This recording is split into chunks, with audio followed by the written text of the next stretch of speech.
by hand. The other one? Yeah, that works. Yeah, okay. Oh yeah, good. So I would like to discuss imaging around valve and ring procedures. So my disclosures, and my first recommendation is just get the valve and valve apps. They make your life much easier because they're really showing all the details of the valve and especially the true inner diameter. So for sizing and these kind of things, you can do it on echo. I will show you the limitations of that, but just having the information of this valve is crucial. So download, they're made by ViV and ViR. I think they're really crucial. So the following points we should be assessed when we're looking at valve and valve. So what is the type of the valve, what's the size, and why is it failing? And also for the ring, it's more or less the same, but now we also have to take into account what is the AMVL going to do, like we nicely showed the LVOT obstruction, because there are specific things we have to keep in mind when we do these kind of procedures. If we have, do we have a size of transcatheter heart valve to implant? Because sometimes, especially in the mitral field, these valves can be big and it can be difficult to find a valve that suits. The LVOT obstruction is a significant problem, and of course, the PV leaks is also a significant problem because of the high difference in pressure between the ventricle and the left atrium. Even small paravalvular leakages can be a problem for these patients and cause hemolysis or decomposition. There are solutions to cover this. We can do septal ablation, we can do LAMPOON, or we can block these paravalvular leakages, but you have to keep in mind, with planning these procedures, you optimize your procedure already before you start. So when we go to valve and valve, the first thing, and again, is to know your valve. What kind of valves are we looking at? There are a lot of valves available nowadays, and the appearances on fluoroscopy are actually quite the same. There's a big range of valves, and they are stented, bio, and they're with porcine, or they're with other materials there can be. So how do we size and how do we position our valves during the procedure? Because we simply want to prevent that something like this happens, that we implant the valve very nicely, more or less 50% above the bioprosthesis. Afterwards it looks quite nice, but you already see the migration going up because of the high ventricle pressures, and at the end you will have a valve floating in your left atrium going around. So how do we size? This is a parallel deployment again, also from the early days, where you can see it's nicely positioned a little bit above the valve, but after 3 months again you can see the migration of the valve because of simply the big volume LV pressures pushing the valve outside of your valve or out of your ring, and at the end it will get out. The mechanism is quite easy. Again, it's the closing pressures which are really much higher from the systolic pressure pushing against the prosthesis in the mitral position than the diastolic forces that push the aortic valve out. So in the aortic, normally you try to oversize by 1 millimeter. It should be good enough, but probably a little bit more oversizing is needed when you're going to do a mitral valve in valve procedure. And again, instead of a parallel position, we try to get it more conical, so there's a little bit more force to keep that valve in place. And like I already said, keep the valve and valve app, because we really need to work not with just the valve diameter, but with the true inner diameter, because it's really different from the valve diameter. So, for example, we can see a Carpentier-Edwards porcine valve of 27, which has a stent diameter of 25, which would give you a Sapien 29 to implant, but the true inner diameter is 2 millimeters left. So 23, so probably a 26 valve Sapien should be enough to position in this valve. So, and when you look at the different valves and the different types, we have porcine valves, and the true inner diameter is more or less the stent diameter minus 2 millimeters. There's more material inside, and we have pericardial valves. It's more or less minus 1 millimeter to have the true inner diameter. We can do it on echo, but you should be cautious about that. Because of the blooming artifacts of the sewing ring, you can over or underestimate the real true inner diameter. So keep your app, just put it in the app of ViV and ViR, and you can see A 25 valve has a true inner diameter of 23, and it will already give you which size you should implant. And for the other side, a 29 valve, 27 true inner diameter, and 29 valve should be implanted. So app is really helpful, I would say, during the procedure. So how are we going to position our valves? And we're going to position this, and I think this is crucial, at the narrowest point, the sewing ring point for fixation. So we can see that quite well on fluoroscopy as well. We can see where the sewing ring is, and we want to have, in the majority of cases, a sapien is used. We want 50% to be above in the atrium, and the rest should be below. So just to show you a case, one of our cases, 70-year-old male, had an operation, had a CABG in 2000 and was referred due to severe dysfunction of his bioprosthesis, and he had an operation where they put in a perimount valve 29 in 2009. But at the beginning, he initially recovered quite well. At the beginning of 2011, he had progressive dyspnea, near class 3, and again, it was normal after the operation, and the TEE showed a moderate mitral stenosis and a moderate mitral regurgitation. Gradient and rest was 10, but was really increasing with exercise, and a mitral valve area around 1.9 elevated RV pressure. So the idea is what we're going to do with this patient. That's a re-operation, or we can do a minimal invasive approach, a transapical placement with an Edwards valve. And also here the echo can already help you. Hopefully this is going to run, yeah, because we can simply help our surgeon to show where to enter the ventricle, because this is the finger of the surgeon. He's really poking in the LV, and you can simply see if he's at the right spot, and the path towards the mitral valve is nice. And then this is the pre-operative images. We can see the stenotic valve not opening that well. Also from the ventricle side we can see it well. This is the MR with anesthesia, so it's a little bit less, but again, combined mitral valve stenosis and regurgitation, which is the problem. And when we do the procedure, and I always love these images, we can simply help the interventionist to position the valve well, and here you see deployment of the valve. And if it takes a little bit longer, you will slowly see the mitral prosthesis appearing here in the valve. And if we move on, you can nicely see it completely opening by a prosthesis being placed in the previous placed by a prosthesis. With color, we can see the opening is completely open now. There is no regurg, so completely solved the problem by putting in a transapical Edwards valve. So if we move to valve in ring, there are also certain things you have to consider. What is the shape of the ring? Is it a complete ring? Is it an incomplete ring, or is it just a band?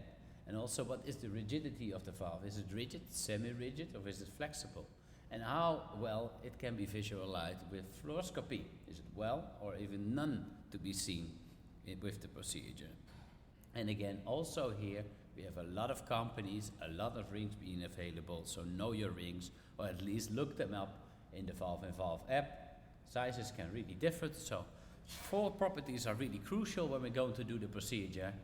Can we get this oval-shaped ring to a circular shape to fit the valve? How well is the valve is going to anchor in this ring? How well are we going to see this on fluoroscopy? And do we have an appropriate size TVR valve in this ring? Just to show you the difference, we have rigid and semi-rigid rings, and the rigid rings are a problem because they simply cannot become circular. And after implantation, this is nicely from Vinny Bapat, you can see you will have these spaces just next to the valve where you can have significant paravalvular leakage. But the semi-rigid rings are very nice, where you can really create from this more oval shape a nicely circular shape where the valve is going to be implanted very well. So also the material is determining the anchoring of the position. So rigid, again, you will have a good anchor. Also with the semi-rigid, the anchoring is not really a problem, but if you move more to the flexible or incomplete rings, the anchoring of the device that's going to be implanted is getting less secure. And also the visibility, like I said, Some rings are simply difficult to be seen on the fluoroscopy, and for these rings you need to have your echo person just next to you to help you to position your valve well. So there are some ideal rings for implantation to keep in mind, but when we do the sizing in the ring, also the ring dimensions are important. Again, it's more oval shaped, so we can take the smallest diameter, the biggest diameter, but probably it's the best to use the average or the circumference to use for sizing the valve. And when you have a ring that's more than 44 millimeters, there are simply at the moment no current devices available with TEVR. Again, calculate the average diameter and keep in mind the relationship between area, shape and the parameter, because prior to the procedure you have this oval shaped and afterwards you get this circular shape. So the parameter of this ring is the same prior to the procedure and post-procedure. But if you make it more circular, the area will become bigger. So that's something you really have to keep in mind choosing your valve in the valve and ring procedure. And you want to prevent situations like this. This is a more rigid ring as well. You can see the deployment, nice, seem to be more or less 50% in the atrium. But this is more a rigid ring. You see there's not a lot of deformation, and when we go to 3D, you can have these gaps, which are nicely shown here, but still have a significant paravalvular leakage. And shortly at the end, I would like to go to a valve and MEC. That's more interesting because these patients frequently are quite difficult. Edwards valves have been placed in this position, but they seem to embolize quite often in these patients because the irregular shape of the calcium in the annulus that can make it difficult for the valve to anchor in these calcifications. If it's stenotic, the valve can be pre-dilated with a balloon, and nowadays probably it's going to be better to use newer systems instead of the Edwards system, so we can move to the Tendyne system or the Tiara system that have been used in compassionate use cases. Transapical access, large catheter is needed, but this is more material and better flaring and is better to adapt to the anatomy. And just to show you, on echocardiography, we can open the valve, we align the proud cuff nicely towards the aorta, and we have a big cuff that's also preventing the paravalvular leakage next to the valve, and we can have excellent results afterwards, where you can see it's better sealing off probably, and probably also better anchoring, because a Tendyne valve has a tether that is fixed in the apex of the patients. There is a small experiment with this. It was published by Alsharqia. 9 patients were treated, high operation risk.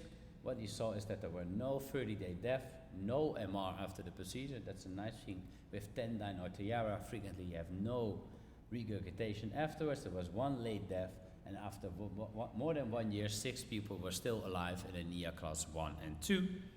And also this has been used already in patients with a mitral clip being placed prior to the procedure. So after they push away the clips and just open the Tendyne valves. And Abbott is at the moment working on a system where you can cut off your clip off the leaflet. So probably you go to cut the anterior leaflet.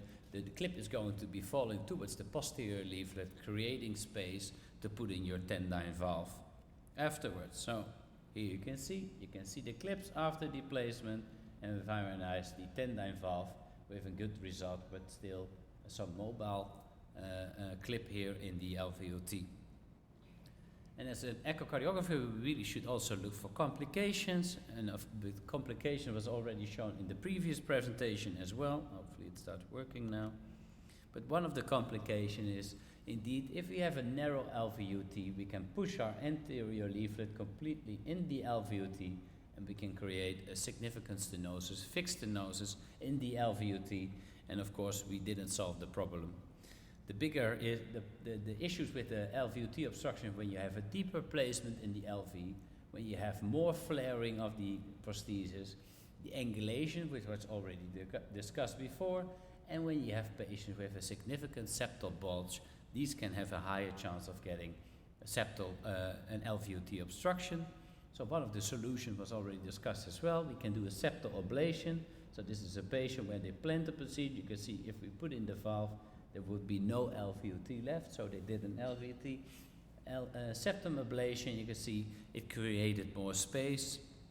And another technique, hopefully this will work as well, is the LAMPOON technique, where we simply are going to cut with a catheter, simply cut the anterior leaflet together, so make a slice between, so there's a snare, the wire is being put through the anterior leaflet, being grasped, and then you just simply pull up,